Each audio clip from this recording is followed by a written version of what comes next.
Kliwon adalah pemegang segel cakra mahkota langit.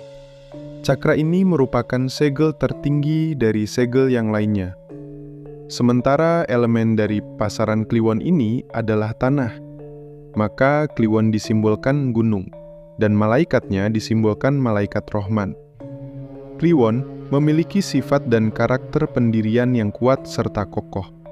Tak heran jika Kliwon disimbolkan oleh gunung. Dengan elemen tanah yang dimiliki Kliwon, maka sebagai pusat dari pasaran-pasaran lain, jika Legi duduk dan berkuasa di arah timur, Pahing berkuasa di arah selatan, Pon berkuasa arah barat, Wage berkuasa di utara, sementara Kliwon duduk dan berkuasa di tengah-tengah atau sebagai pancer. Pemegang segel cakra mahkota langit, orangnya cenderung memiliki arah spiritual yang tinggi. Meski begitu, mereka juga sangat keras kepala atau bebal, sangat sulit untuk dinasehati, karena seenaknya sendiri. Memang pemegang cakra tertinggi, yakni cakra mahkota langit. Namun untuk mencapai keseimbangan, Kliwon dikalahkan oleh orang dengan pasaran legi. Pasaran legi ini disimbolkan sebagai sifat atau aturan kemasyarakatan, dan simbol daripada agama.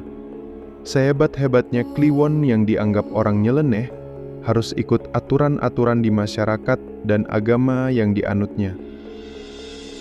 Di samping dalam sistem alam, Kliwon dikuatkan oleh Pahing, yakni pemegang segel cinta kasih.